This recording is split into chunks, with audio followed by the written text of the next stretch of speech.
जय गुरु जी। भगवान शिव के प्रति श्रद्धा भक्ति की आवश्यकता का प्रतिपादन, शिव धर्म के 4 पादों का वर्णन एवं ज्ञान योग के साधनों तथा शिव धर्म के अधिकारियों का निरूपण, शिव पूजन के अनेक प्रकार एवं अनन्य चित्त से भजन की महिमा। तदंतर श्री कृष्ण के प्रश्न करने पर उपमन्यु मंदराचल पर घटित हुए शिव पार्वती संवाद को प्रस्तुत करते हुए बोले, श्री कृष्ण, एक समय देवी पार्वती ने भगवान शिव से पूछा, महादेव, जो आत्म तत्व आदि के साधन में नहीं लगे हैं तथा जिनका अंतःकरण पवित्र एवं वशीभूत नहीं है, ऐसे मंदमती मृत्य लोकवासी जीवात्माओं के वश में आप किस उपाय से हो सकते हैं? महादेव जी बोले, देवी, यदि साधक के मन में श्रद्धा भक्ति ना हो तो पूजन कर्म, तपस्या, जप, आसन आदि ज्ञान तथा अन्य साधनों से भी मैं उसके वशीभूत नहीं होता हूँ। यदि मनुष्यों की मुझ में श्रद्धा हो तो जिस किसी भी हेतु से मैं उसके वश में हो जाता हूँ, फिर तो वह मेरा दर्शन, स्पर्श, पूजन एवं मेरे साथ संभाषण भी कर सकता है, मतलब बातचीत भी कर सकता है।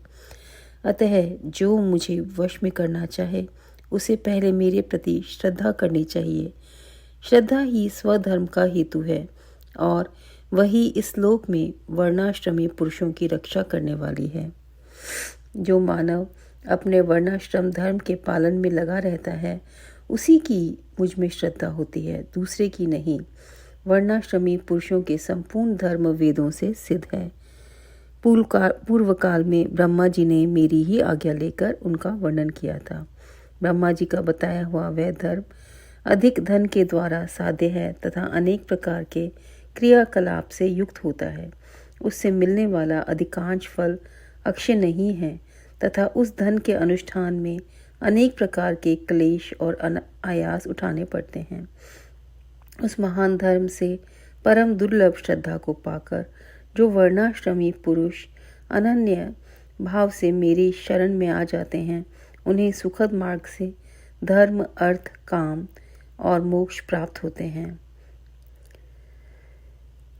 वर्णाश्रम संबंधी आचार की सृष्टि मैंने ही बारंबार की है।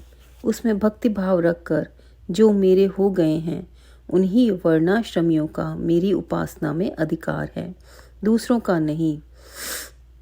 यह मेरी निश्चित आज्ञा है।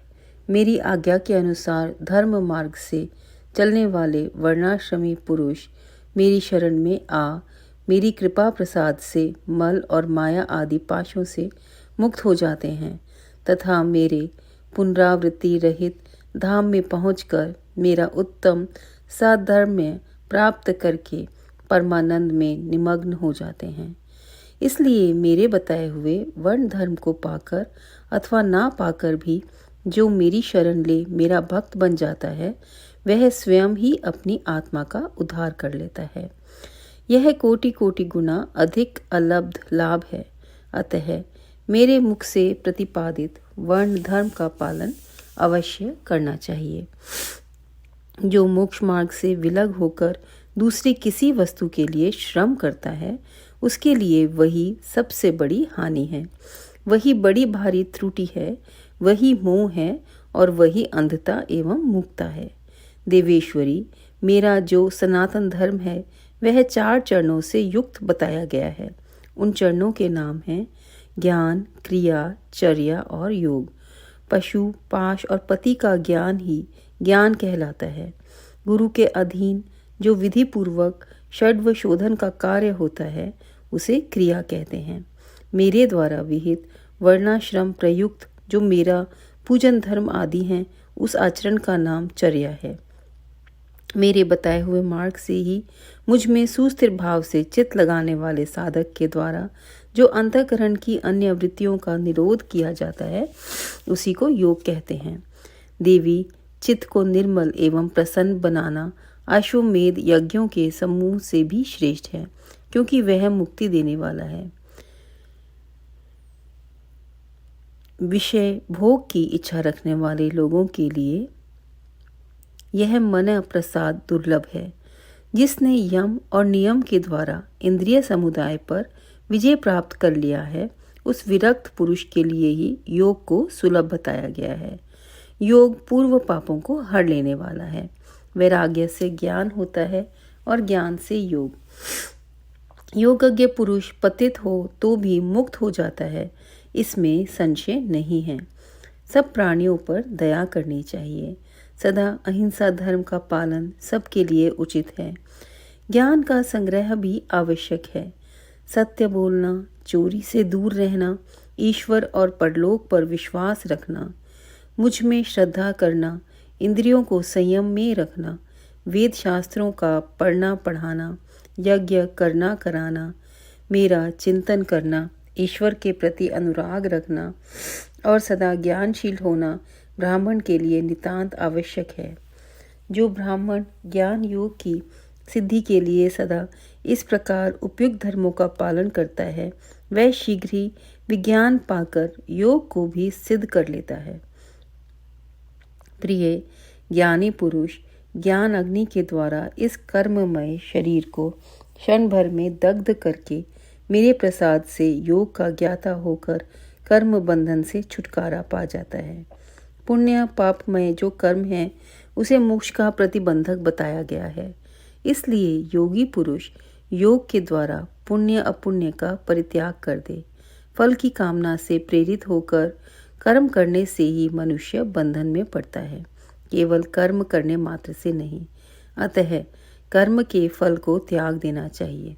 प्रिय, पहले कर्ममय यज्ञ द्वारा बाहर मेरी पूजा करके फिर ज्ञान योग में तत्पर हो साधक योग का अभ्यास करे।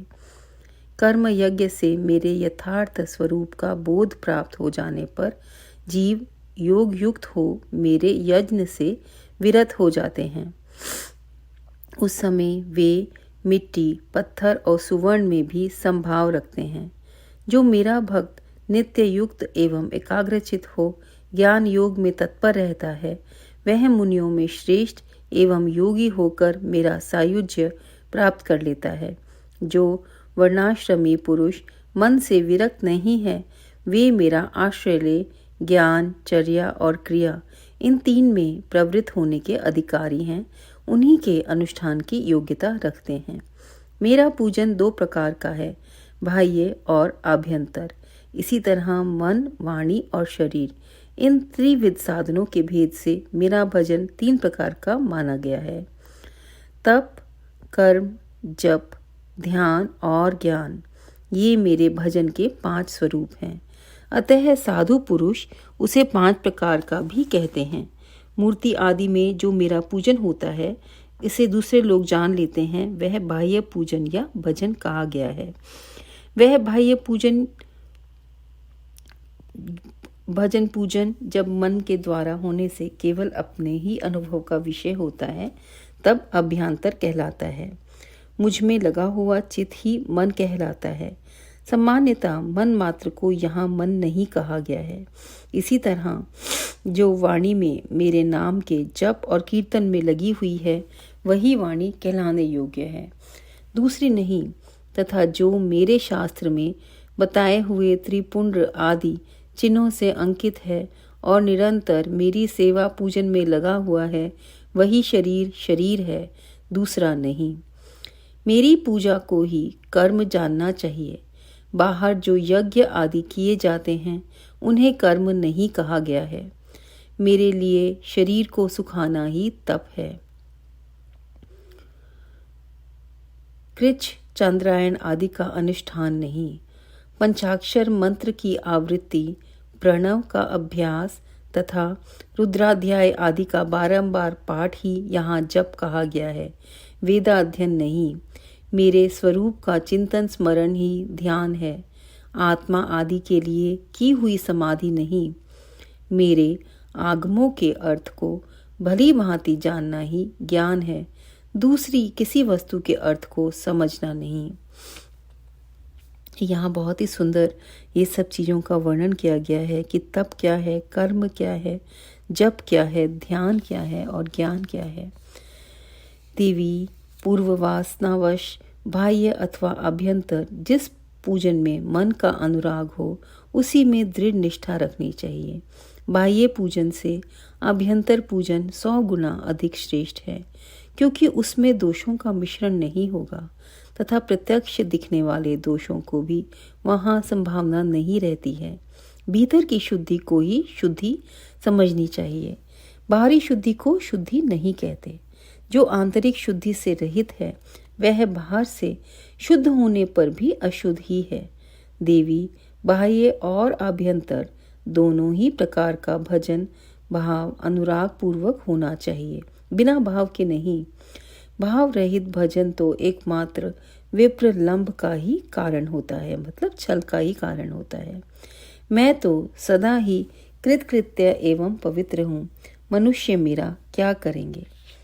उनके द्वारा किए गए बाह्य अथवा आभ्यंतर पूजन में उनका जो भाव है उसी को मैं ग्रहण करता हूँ। देवी क्रिया का एकमात्र आत्मा भाव वही है, वही मेरा सनातन धर्म है। मन वाणी और कर्म द्वारा कहीं भी किंचन मात्र फल की इच्छा ना रखकर ही क्रिया करनी चाहिए। देवेश्वरी, फल का उद्देश्य रखने से मेरा आश्रय लघु हो जाता है, क्योंकि फलार्थी को यदि फल ना मिला तो वह मुझे छोड़ देता है। सती साध्वी देवी, फलार्थी होने पर भी जिस साधक का चित्त मुझ में ही प्रतिष्ठित है उसे उसके भाव के अनुसार फल मैं अवश्य देता हूँ।